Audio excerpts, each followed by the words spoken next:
Hey, good morning, Catalina Fiddles Church and friends. It's Memorial Day while I'm recording this. I hope you're having a good day and remembering those who've served and given their lives on behalf of this country and really any country, those who've laid down their lives in the service of their country. We're in Acts, and we're in Acts chapter 23, and what's happened is that Paul has intentionally gone to Jerusalem. And as we looked in Acts, many of the believers were trying to stop him because they knew when he went there, they would try to kill him, which is what they're doing because they see Paul as a threat to the Jewish nation, as a threat to the Jewish way of life. And when he gets there, he tells a story, and he ends up, they try to beat him, and he says to the centurion, "Would you have them beat me and do this to me while I'm a Roman citizen?" Which really spooks the Romans because they would not let any Roman citizen be tried by anyone but a court authorized by Caesar. So in 23, the Sadducees and Pharisees have got him in front of their court again. And it says in verse 4, "Now those who were standing near Paul said, 'How dare you insult God's high priest?' And Paul replied, 'Brothers, I did not realize that he was the high priest, for it is written, do not speak evil about the ruler of your people.' Then Paul, knowing that some of them were Sadducees and others were Pharisees, called out in the Sanhedrin." They're in the Sanhedrin. "My brothers, I am a Pharisee, descended from Pharisees. I stand on trial because of the hope of the resurrection of the dead." When he said this, a dispute broke out between the Pharisees and Sadducees, and the assembly was divided. The Sadducees say there is no resurrection and that there are neither angels nor spirits. How a sect of Judaism could say there's no resurrection, no angels or spirits, but the Pharisees believe all these things. The Pharisees are more faithful to the scriptures. There was a great uproar, and some of the teachers of the law who were Pharisees stood up and argued vigorously. "We find nothing wrong with this man," they said.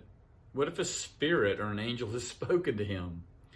This dispute became so violent that the commander was afraid Paul would be torn to pieces by them. He ordered the troops to go down and take him away from them by force and bring him to the barracks. The following night, the Lord stood near Paul and said, "Take courage, as you have testified about me in Jerusalem. You must also testify in Rome." So what's amazing about this passage is that Paul has been told by the Spirit to come to Jerusalem. And when he comes to Jerusalem, his ministry is essentially stopped. They arrest him, the Jews do, not the Romans. They try to take him in front of a Roman court or in front of Roman rulers, but every time he ends up in front of a Roman court or Roman rulers, they don't understand the dispute because the dispute is Paul breaking Roman law. The dispute is, in the Jews' mind, is he breaking Jewish law? And in their mind, he is, because he's saying that Jesus is the fulfillment of some of the law, others of the law are still to be kept, and that only in Christ can there be redemption and forgiveness of sins. And this would seem to be really an evil thing because Paul has done an amazing job through Acts, planting churches in every kind of town, and in every town he's been stoned, he's been beaten, he's been shipwrecked, and God has used him powerfully. And now the Jews have him and they're stopping this ministry. And as we read the story, we think, Lord, what are you doing? Why are you stopping his ministry? But the Lord has a very particular plan for Paul.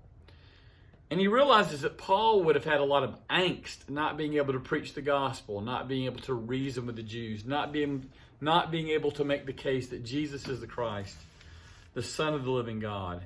And so the Lord appears to him and says, "Take courage, as you have testified about me in Jerusalem," which the Lord wanted Paul particularly. Isn't it interesting? Not Peter, but Paul to testify about him in Jerusalem. "So you must also testify about me in Rome." Paul begins to see what God's plan is. And it may not be the plan he wanted. He was an excellent church planner. He had seen the churches established in Asia. But now the Lord wants him to testify in Jerusalem at great risk to his life, physical harm to his body, and he wants him to testify in Rome. And so now Paul sets his heart on going to Rome to fulfill the commission the Lord has given him. It's easy to be discouraged when we have desires to do what we think the Lord wants us to do, even good things. These were good things Paul was doing, planting churches, testifying about the good news of Jesus Christ to the Gentiles. These are great things, but the Lord no longer wanted him to do those good things. he had something else for him to do. And often the Lord is frustrating us, stopping us from doing the things we think we want to do, which are good things, because he has something else for us to do. And often that means there's a great trial or hardship we have to go through that we might go to the place he wants us. In this case, it's Rome for Paul, and I don't know where it is for you and I. But often the Lord is frustrating us in our desire to do the good things he has done for us in the past, because he's leading us somewhere else. Be patient with the circumstances the Lord has you in, because everyone the Lord has right where he wants them, even if it's not always where we want to be. And that's a good thought on Memorial Day, where many people went and laid their lives down. It's probably not where they wanted to lay their lives down, but it's where the Lord wanted them to lay their lives down. Where's the Lord calling you? Be patient with him. Good to be with you. Look forward to being with you online or in person on Sunday. Have a great week.